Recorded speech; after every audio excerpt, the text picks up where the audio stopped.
Welcome to this episode of the Pensions Perspectives podcast, brought to you by WTW. I'm your host, Howard Johnson, a pensions actuary here at WTW. Today, we're here to talk about the highly anticipated pensions bill and the key areas that we think should be on your radar. To help me unpack it all, I'm here with Glyn Bradley from our pensions technical unit. Hello, Glyn. Hello. Welcome back to the podcast. Thank you. Glyn, for our listeners, could you introduce yourself, please? Yes, I'm Glyn Bradley. I'm a pensions actuary here at WTW, but unlike you, Howard, I focus on the technical and the regulatory aspects. And for those who've listened to our very first episode, which was just after the autumn budget had landed last year, you'll have recalled that Glyn was very excited about the budget. Has the pension bill given you similar levels of excitement? Yeah, it is a really broad bill. It has been going on a long time, though. It's been going on since last summer. But that's part of my role is to follow the way that legislation's come through and the way it's changed, and then trying to work out how we're going to implement that as it comes into force. And the bill is sort of closing in on its final stages now. Yeah. Where exactly is it in the parliamentary journey? It's nearly there. So most of it is agreed, but I think going on today in Parliament, there's the couple of clauses the politicians in the House of Lords and the House of Commons are batting back between one another, and we're not quite there yet. But on most of the bill, the vast majority of it is now agreed, and we're expecting that to come in as an act around the end of this month, maybe possibly into May. Yeah. So we're confident we can talk about the vast majority of what's in there. And there's a couple of areas of doubt, and we'll cover those as well. First of all, we'll talk through, I think, 9 or 10 key themes from the bill relating to, first of all, DB and then some DC related items. But would you like to talk to us about some of the main themes that underlie this bill? Yeah, 9 or 10 sounds a big number, but it is we're leaving a bit out there. It is a really wide-ranging bill. It's probably the most wide-ranging pensions bill since 2015, when we had pensions freedoms come in. Mm-hmm. If you wanted to put to one unifying idea behind the bill, what the government is keen on is to have fewer pension pots in fewer schemes, in bigger schemes, so that the government thinks more money will be going in from those schemes will be invested in the kind of a liquid UK assets that it's really keen schemes put more money in. Yeah, and the government, it's sort of talked about how pension schemes should be a cornerstone of the UK economy. So you can sort of see they're wanting to sort of benefit the wider economy, and also there's a lot of talk in their documents around member outcomes as well, and how I guess it's a very fragmented industry at the moment, and I think the government's concerned that might lead to some poor outcomes in certain cases. So that consolidation, I think they're hoping that will improve member outcomes as well and value. Let's get to some of the items then. So we've got 4 DB related items. I've got my list here. Mm-hmm. The first of those is DB surplus flexibility. So the government's talked about £160 billion worth of money that is in surplus in pension schemes, is currently effectively trapped in those schemes, and they think could safely be released in some way. Could you talk to us about what changes are coming in as part of the bill? Yeah, so at the moment, what a scheme can do with its surplus in terms of returning that to the employers is very much down to how those rules and the Ds were drafted a long, long time ago. So the government is going to give trustees a power to change their rules with whatever conditions they want to put around that, to enable them to pay surplus out to the employers if they agree. So the idea here is that opens up a discussion between the trustees and the employer about using the scheme in a way that surplus can come back to the employers. And the idea there is that might promote schemes running on a bit longer. It might allow them to take some more investment risks. It might, as I said earlier on, allow them to put more money into those long-term illiquid assets that the government's keen schemes invest in. So it goes back to that sort of underlying theme of investing in the UK. I guess, a couple of things come to mind from what you've mentioned there. First of all, it sounds like the trustees hold quite a lot of power on this. They're the ones who have the ability to change the rules and pass a resolution, I think. And the other thing is, I guess as part of that, they may negotiate, actually, as well as some money going back to the employer, there might be something in this for members in some cases as well. So I think there'll be some interesting conversations between trustees and employers, won't there? Yeah, but I think it is going to be very scheme specific what each set of trustees and employers are going to agree around this. I don't think there can be a kind of general rule about what members will get or what the employers share. You've got to think about the history of how did that surplus come about? What's the balance of powers and schemes? What are people's expectations? Going back a very long way. And I think trustees are probably as best placed as anybody to decide how to carve that up. Yeah. There's plenty we could talk about on that topic alone. We won't do so today. But for any listeners who are interested in knowing more about this, there is a separate episode titled Pension Surplus, Is It a Real Opportunity, that was released on the 11th of March. So refer people to that. So second on my list in relation to DB is the Virgin Media element, or Section 37 remediation is the more technical term. I think this is your favourite one, isn't it? Yes. A good pensions technical favourite. So there's a lot of schemes out there where they changed their rules, broadly speaking, between 1997 and 2016, needed to have a confirmation from the actuary to validate that. I won't go into the detail there, but essentially, after the Virgin Media case and the judgments we've had on that over the last few years, doubt has been cast on what would happen if you couldn't find that confirmation. Yeah. So it's not that necessarily it's been proven not to have happened, but actually proving it has happened can be a challenge with the passage of time and archives of paper and everything else. So what this does is allows the scheme actuary to say it's reasonable in their view to conclude that scheme actuary back then, these amendments would not have prevented the actuary from giving that confirmation.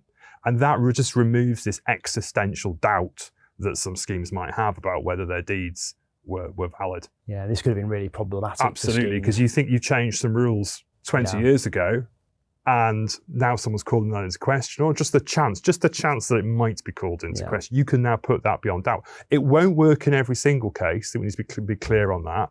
There are still some tests to go on this, to go through for the scheme actuary. The FLC have issued guidance on this, as has the pensions regulator, but we hope that in most cases, it will give schemes that certainty they're looking for.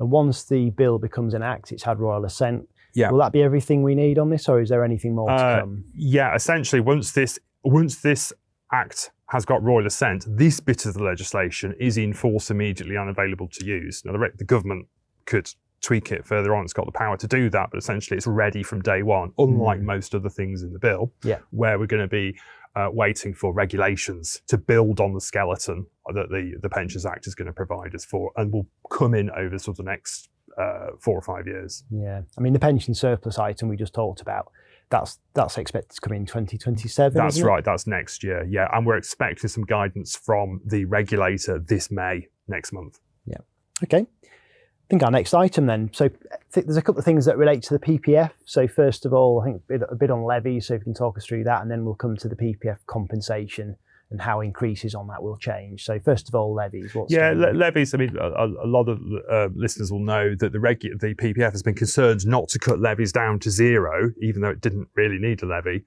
because of a technical reason. It couldn't then scale it back up again if circumstances changes and it wanted to have a levy.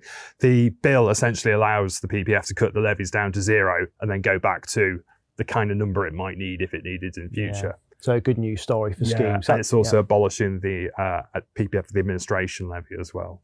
So yeah, really, really good news for schemes that. And I think the 2025-26 was the first PPF levy that was set at zero, and the 26-27 they've confirmed will be zero as well. So positive news for schemes. And then PPF compensation levels, what's changing? Yeah, so the PPF has got this big surplus, and it doesn't pay increases at the moment on compensation for pre-1997 benefits. So what the government's agreed is that going forward from January 2027, it will be able to increase its PPF compensation for pre-97 members. Well, for some of them, only if the scheme that fell into the PPF guaranteed some increases to those people's benefits before it went in, and only going forward. So it won't be doing catch-up increases back to when the scheme fell into the PPF. So some level of protection from inflation, but not entirely. Not I think what all the members might wish, but more than we have at the moment. Yeah. Okay. We're now on to the last of our DB related items, and that comes to super funds. Mm-hmm. So I think with super funds, we've got Clara is the only active super fund out there at the moment. They've done deals, and they've done those under the regulator's interim guidance and existing regulations. Mm-hmm. What's the pensions bill going to change in this area? Yes, as you say, at the moment, the regulator's regulating the super funds using all its existing powers, but essentially it takes a different view of what it expects from that kind of entity. The bill is placing most of that into legislation, so it's a firm base in law. It's not just up to the regulator's policy of the day. The intention here is to give the market confidence that there's a super fund regime there that's going to be stable for the future. Yeah, and I think even the expectation of this has already led to sort of rumours of new providers coming into the market. The Pensions Trust, which is based up in Leeds, where I was based for a long time myself, they've announced, I think they're going to enter the market early 2027. There's a few more that are rumoured, so this is clearly having a positive effect. I mean, I'd like to think this is giving people that confidence, because you say there's a few more out there being talked about, and we expect the regulations and the code probably to be coming in around the end of 2028. Yeah, so probably not as soon as people would hope, but I'm sure that will come quite quickly. Okay, I think those are the DB items we were planning to talk about. We'll now move on to a few DC related matters, and we've got 5 of those. The first of them is actually my favourite of all the things that are coming in from the bill, and this is guided retirement. Glyn, do you want to describe what that is? Yeah, guided retirement, I think so. So Virgin Media is my favourite, but I think guided retirement is probably the one that will have the greatest impact on ordinary DC members' retirements. Yeah, you and me. I'm a DC member, so when we retire at the moment, we would have the freedom to go and choose our own pots, and our scheme might give us some support. But what the bill says is that for the schemes in scope, they need to provide a guided retirement default. They need to do a bit of research themselves, think about the members, and select a product essentially, or a partnering scheme, and say, this is the one we're going to help you go into. And I think that's really important, because people do need help with spending their DC pots in retirement. It's a difficult decision. We've got auto-enrolment to get people into pension schemes, but once they retire, we don't have the mechanism at the moment to kind of nudge them towards a sensible outcome. The other great thing about this is, because every scheme will, not quite every scheme, but the vast majority of schemes we're talking about here are DC members will have to do this. It creates a market for people to innovate. And we're already seeing interest in things like retirement, CDC, talk about flex and fix. Now, these other products and ideas are coming along because we know there's going to be a pipeline to build into in future years. I guess one thing, just a bit of a shout out for LifeSite, which is WTW's Master Trust. They've announced that they're planning to launch a retirement CDC solution basically as soon as the regulation allows. So that's just one example of a provider that Let's hope that's there for when I retire. Yes, certainly. I think we're really positive. When are we expecting this to take effect? It's not that far off, actually, because they're going to be consulting around the regulations this year. The master trusts will need to start complying, and that start might not mean fully comply, but start complying from next year with other trusts and group personal pensions from 2028. So that's not very far away, really. Yeah, that'll come quite quickly, won't we? So I suppose they'll be busily planning from as soon as they can. A couple of things just to call out here. First of all, we've got a couple of other episodes that relate to this topic. So the first of those is Retirement CDC, The Future of Pensions. That was released on the 25th of February. And then another episode, it's actually the first part in a 2-part series, is The Nastiest, Hardest Problem in Finance, Decumulation Debated. The first of those episodes was released on the 25th of March. So a couple of other episodes for people who are interested in this topic to listen to. Okay, the second of our DC items is small pots consolidation. So there's about 13 million small pots, and I think that's increasing by about 1 million per year, the government estimates, and many of those are dormant, and they've got about £100,000 in them is sort of the definition of a small pot at the moment.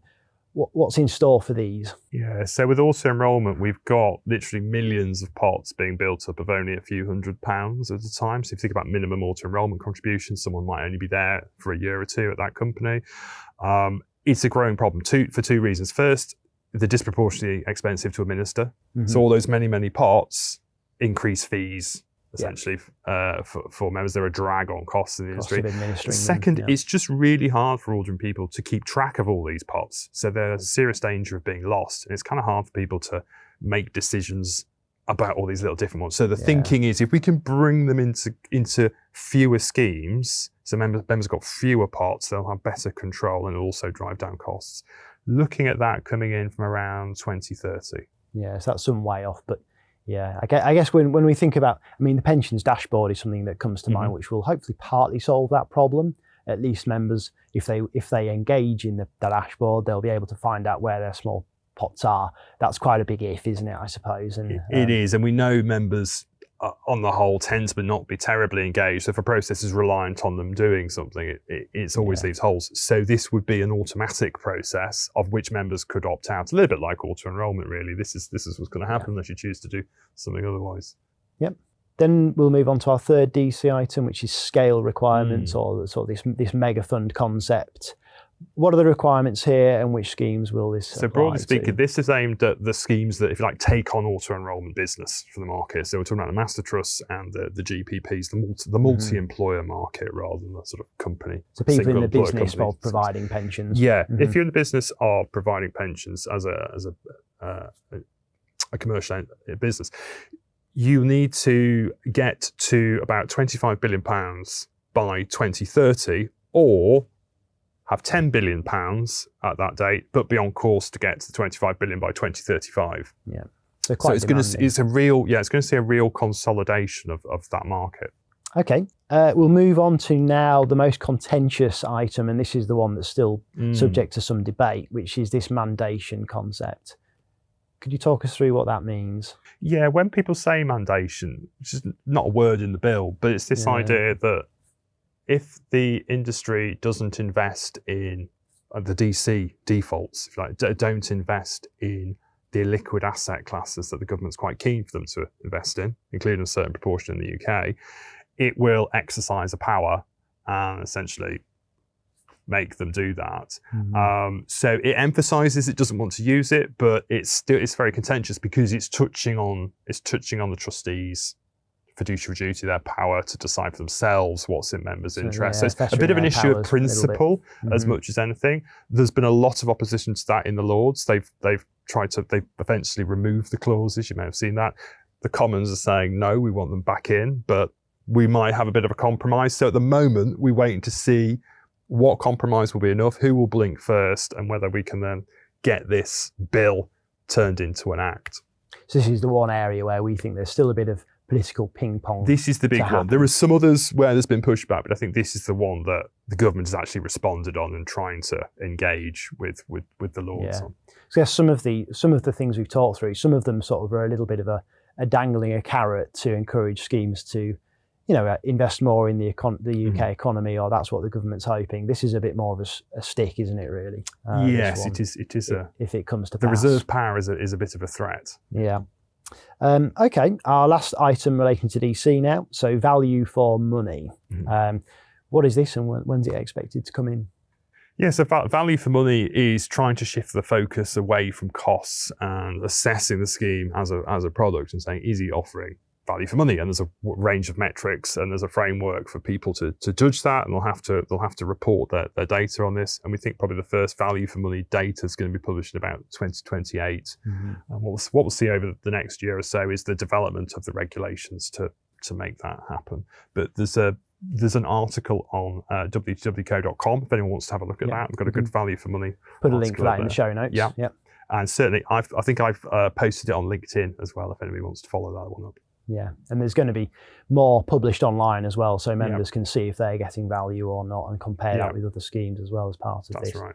And this is what I think the government's not sort of said quite openly, that they think this might actually push people away from the idea of running relatively small DC trust-based schemes and I guess encourage that consolidation. The presumption from the government is that the small schemes are not able to do what the big schemes are doing in terms of the range of assets they're able to invest in. Those are liquids again, and will just be nudged to consolidate.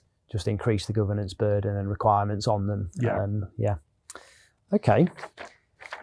I think that takes us through all the items we were planning to cover. I guess we've only been able to touch on it, most of these. This is, can only talk about it briefly. Where can people go for further information on all of this, Glyn? Well, what we're planning is an article to just give people a reminder across the spectrum of the Pension Schemes Act 26, as it will hopefully become, of all those different areas, linking back to earlier articles we published on www.co.com for each of the different topics. Super. Okay. So now, for our regular listeners, you'll know we have a little bit of fun at the end of our episodes. We've been having fun all the way through, of course, but this is just even more so. We have a little Would You Rather feature. So I've got a random card here where I will read out a little Would You Rather question. I'll just get it out now. Okay, Glyn, are you ready? Thankfully, I'm the host, so I get to ask the questions rather than answer them. But would you rather a lifetime ban from all social media, or never watch a movie again? Which would you rather out of those two? I think there's a difference there between what I'd like to do and what's maybe necessary for work. So it'd be quite nice to watch films, but I have no time, sadly, with my small children to actually sit down and watch a whole film. I'm not someone that likes to scroll through social media, but I think in pensions, for being able to get your message out to a broader audience, and particularly as I'm chair of the pensions board, so I do some stuff for the Institute of Faculty of Actuaries as well, to get that message out to the broader LinkedIn is something we need to use. So, and I guess listeners as well should flag that you're pretty active on LinkedIn. You're posting about when there are updates in regulations, things coming out that are of interest in the industry. So, could get your follower base up here, Glyn. So please follow Glyn on LinkedIn. That was a very professional and conscientious choice, Glyn. I think I'd have chosen the movies personally. Glyn, thank you for joining us again, and thank you to our listeners. And if you've enjoyed this episode, please like and subscribe and look out for future episodes. Thank you.